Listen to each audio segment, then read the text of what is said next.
Welcome to the first lesson in women's history class. Today we'll be looking really at some kind of ideological concepts before we get into the material. So this week you had a reading on the sexual violence against Native American women by Castañeda, and it's a good piece outside of the content itself in regards to what was happening to these women. Because it addresses a lot of things that women face. So we'll talk about that a little bit later, but I kind of want to set the groundwork for what we're going to, certain things that we're going to cover as we move through the semester. So we're going to look at some terminology, particularly the concept of postmodernism, which is important to many kind of non-male dominated disciplines. So classes like Chicano studies, African American studies, women's studies, gay studies, right? All these people that have been in the fringe throughout history use postmodernism in order to gain a voice. So we'll be addressing this concept, and again, we'll be applying it as we move through the semester. And along with postmodernism, you see the concept called binary opposition. So they kind of go hand in hand, and all this stuff I will explain. Sorry about that. So before we begin, I quickly want to address this idea of history, because many of us, as we learn history, we learn it from, let's say, K through 12 lens, where history is guided more for the production of nationhood than it is for, actual truth or understanding people. So if you're straight out of high school, most of the high school courses that you took were really about, when it comes to history at least, were really about making sure that you love your country more than anything, which for a historian, actually real historians, that's very problematic because that's not the purpose of history. So when we look at history, we kind of want to move away from such a kind of perspective. This, particularly classes that I teach, they're not cheerleading classes to make people feel good about themselves, because every group has problems in their past. So even though I focus on Chicana history, there's problems there, or Chicano history, right? Or it could be African American history. It could be women's history too.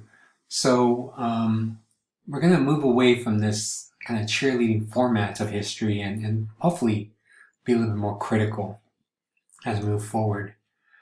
So a lot of times, again, people, when they take a history class, they say, well, I'm looking for the truth, or they say, oh, my professor told me the truth. And again, that's not very problematic. When we talk about postmodernism, we'll address that concept of truth. Other times when, as I mentioned earlier, when it comes to, nationalism, history is created to create the sense of nationalism. I think right now we're kind of seeing that, particularly in the South, how they created, and again, this is out of thin air, this kind of Confederate identity, and now they want to hold on to it, even though the Confederates were traitors to the United States. So it makes it very kind of problematic to hold on to that history. However, for them, they believe at least that it's part of who they are, even though it's created out of thin air. And then another question is objectivity. Is history really objective, or even in a discipline like at a college, whether it's a university or a community college, are we ever objective? Well, when it comes to, again, we'll talk about postmodernism, but it's hard to be objective. We try to be as objective as we can. We try to use new theories, but it's hard to be completely objective because there's always a little bit of bias. I mean, I write about women's history because I enjoy women's history, right? It's a subject that speaks to me. So already there's some kind of subjectivity there. So if anybody ever tells you, they're going to tell you the truth or they're going to be objective, I would walk the other way. Now, by no means am I lying to you either, so I don't want you to think that I'm just telling you a bunch of lies or even opinions, because they're not opinions. But when it comes to any of our disciplines, they always change. Ideas were new at one time, and then they get outdated and new ideas come in, and it's our job to stay on top of that, to see when new ideas are emerging. So a lot of times when it comes to subjects such as women's history, Chicano, gay history, and so forth, a lot of people say, well, that's not real history, right? It's the heroes that matter, or particularly old dead white men, right? This is what matters. And history. There's many aspects of history. There's public history, there's social history, there's intellectual history. So um, to say that one, like History 103 or 104, which are your typical American history courses, are more valid than this one, I would kind of beg to differ on such an opinion, because history, a lot of times it's a very top-down approach rather than the opposite. So in this class, we will cover a lot of kind of bottom-up approach, looking at people you never heard of, or even the way that the readings kind of describe them. They don't give them names as sometimes, because we're looking at everyday people for the most part. And we have to understand that these people created history too. And then the last question that I have here, what can we learn, from focusing on women's history and looking at it through that lens, right? Looking at history through women's history lens. And for the most part, we learn a lot about power, and that's something that I will stress as we move forward, where power creates this tradition at times, right? Where we assume things are, well, that's just the way they are. And we have to understand that, no, they're not. They were created by somebody in a dominant group to minimize another group, right? Whether it be race, class, or gender, or sexuality. So that gives us, women's history courses kind of gives us that ability to critically analyze a very top-down approach. And I think, it provides an alternative narrative that challenges dominant history. And again, for the purposes, is, Euro-American white male perspective history. So by no means is this class about kind of bashing men, like all men are evil or something like that. You will have a reading about that though, as towards the end of the semester. But again, as a male myself, I have to kind of acknowledge that I have certain privileges that other people don't. And again, a class like this allows us to kind of question that privilege. So hopefully people who take this class are not just women, because a lot of times you just feel like you're preaching to the choir, but also different groups, because we can all learn something new, even though it might not directly pertain to who we are. Maybe the theory could be applicable. So why study women's history in particular, right? Why did you take this class? And maybe you took it because you needed a general ed, maybe it sounded interesting. Maybe you heard something about this particular class. I've been teaching it for about 11, 12 years already. And everybody seems to enjoy it. So, but why take a class like this? Well, as I mentioned earlier, a lot of it's about power, right? And for women's history classes, really amongst the two groups, right? Men and women. So we'll be kind of examining that power relationship in different aspects of U.S. history. Another important reason is that we find that not all female identity is the same. It's quite interesting to see how the dominant groups always say, oh, black people are like this, or Mexicans are like that, or gay people are like this, right? And for the purpose of this class, women are like this. And we find that that's not the case, right? Everybody's different.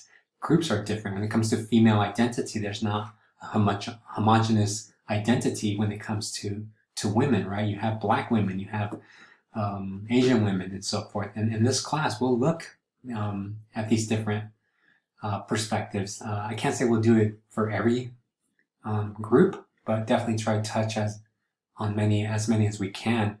So when we look at white feminism when we look at feminism in the 1960s, we'll look at white feminism, black feminism, Chicana feminism, to give you a perspective that, these women were addressing the same issues, but from completely different standpoints. So pay equality is it's different for a white woman than it is for a minority woman. And even though they have the same goal to some extent, we find that it's not a uniform group. So sometimes there's friction amongst different amongst different movements. We'll obviously be looking at women through what's called the standpoint theory, which means basically that we'll be looking at history through the lens of women. That is the focus. And probably one of the most important aspects is that we'll be looking at things that are considered private. Not your private history, but when it comes to women's history, a lot of times we're looking at things like, obviously, reproduction rights, right? This is a very, contested space. And nobody's ever talking about, a man's penis. However, we're constantly talking about women's reproductive ability, right, as a society. So even though this is a private issue, it does shape public policy, because whether you're pro-life or what's the other one?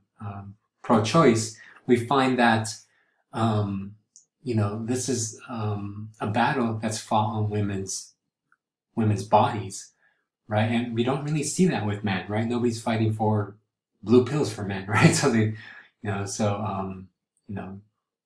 addressing their reproductive abilities or anything like that. And again, that goes with power. So we'll be looking at these kind of very private issues that shape public policy. And as I said a minute ago, women's bodies are a space of politics, and we don't see that with men at all. And really, the ultimate goal is to create a society that is egalitarian, right? That benefits everybody. So you might feel like sometimes you're disenfranchised and you want equal access to power too. So other people want the same thing. Right now we see movements such as Black Lives Matter and other groups who are advocating for the rights of different communities. And everybody wants to be treated as a citizen and not be viewed as some second-class person. So a class like this hopefully opens your eyes to a different perspective. A lot of times, particularly as you get older, you get stuck in your ways, and it's kind of hard to open your mind to different ideas, because you live one way so much that you assume that's the only way to be. So kind of happy if you're taking this class, because hopefully you're either can identify with some of these things, or at the very least appreciate what these different groups are addressing. We're going to look at a few terms. I'm going to actually stop it right here. I'm going to have a quick activity for you all to do, and then we'll come back to some of the terms that we'll be addressing in this class.